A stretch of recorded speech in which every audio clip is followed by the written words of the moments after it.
App said 3 minutes. Claire Mendez stood under the broken streetlight outside the bar on East 14th, arms crossed against the October wind, phone screen glowing in her hand. It was 1:47 a.m., the kind of hour when the city felt like it had stopped pretending to be friendly. Her rideshare rating was 4.98. She always tipped. She always said thank you. She had rules for nights like this. The black sedan pulled up quiet as I held breath. Clean, newer model. The driver window rolled down just enough. Claire, she checked the app. Name, Michael. Gray Honda Accord. License plate matched. She got in the back. Evening, he said.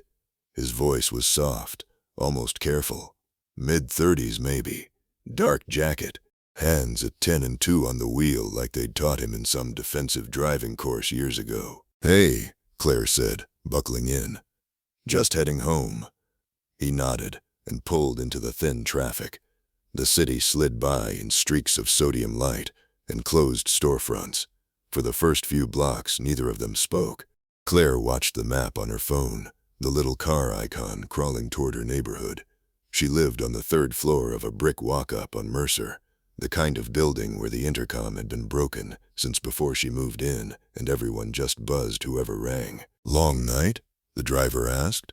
Yeah, friend's birthday. Got a little out of hand. He made a small sound that could have been understanding. The turn signal clicked.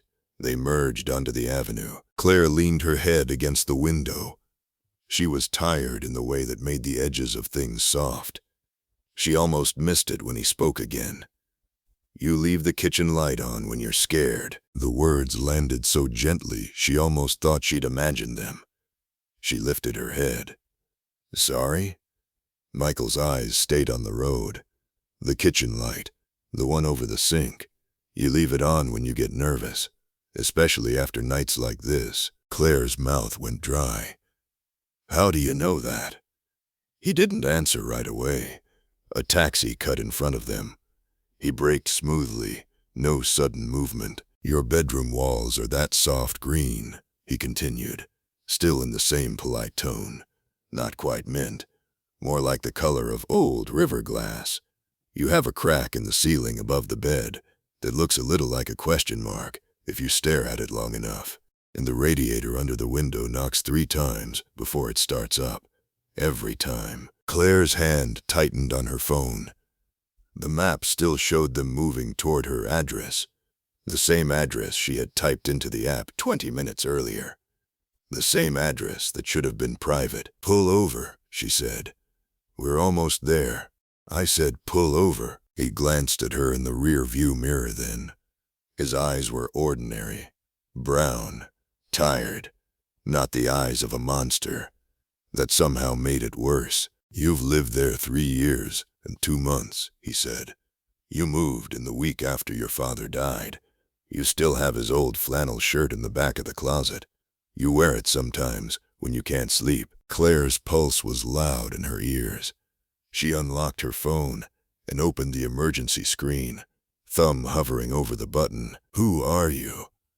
Michael turned onto her street. The familiar row of brick buildings slid past. Her building was coming up on the left. I'm just the driver, he said. Tonight. The car slowed in front of her stoop. He put it in park, but didn't unlock the doors. Claire's voice came out thinner than she wanted. How do you know all of that? He was quiet for a long moment. The only sound was the soft tick of the turn signal she hadn't realized he'd left on. You asked for a ride home, he said finally. I took the request, that's all. But sometimes the app shows more than it should. Sometimes it shows the places people are really trying to get back to. The rooms they leave lights on in. The cracks they stare at when they can't sleep. He turned in his seat then, just enough to look at her fully. His expression was almost gentle. You're safe tonight, he said. I want you to know that. I'm not here for that. I just drive. But you should know your apartment isn't as empty as you think it is when you're not there. Something sits in the chair by the window and waits. It's been waiting since before you moved in. It likes that you leave the kitchen light on. It thinks you're leaving it on for company. Claire's breath felt shallow. Unlock the door. The locks clicked open. She shoved the door and almost fell out onto the sidewalk. The cold air hit her like a slap. She didn't look back as she fumbled with her keys, shoved the building door open, and took the stairs 2 at a time.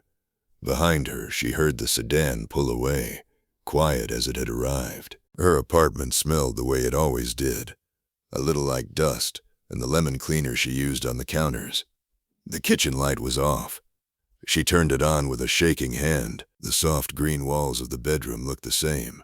The crack in the ceiling still looked like a question mark. She locked the deadbolt, then the chain.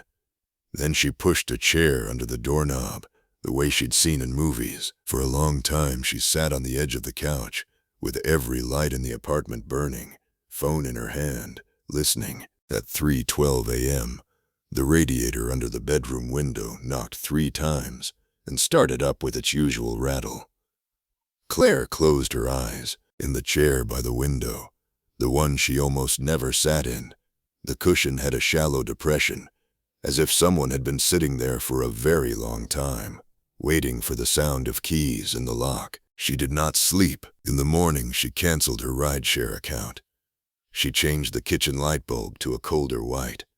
She moved the chair away from the window and put it in the hall closet. But some nights, when the city is quiet and the radiator knocks its 3 times, she still catches herself leaving the kitchen light on, just in case something in the dark is lonely too. And once, only once, she woke at 1:47 a.m. to the soft sound of a car idling outside her building. When she looked down through the blinds, the street was empty, but the kitchen light was already on, and she was certain she had turned it off.